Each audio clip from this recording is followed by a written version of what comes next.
a little bit annoying sometimes. Okay, he's absolutely beautiful, but he is destroying my tree. I'm wondering if I should stop him.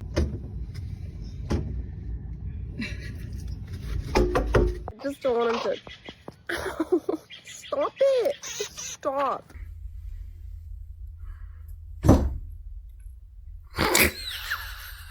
Don't peck me. Stop. Ow!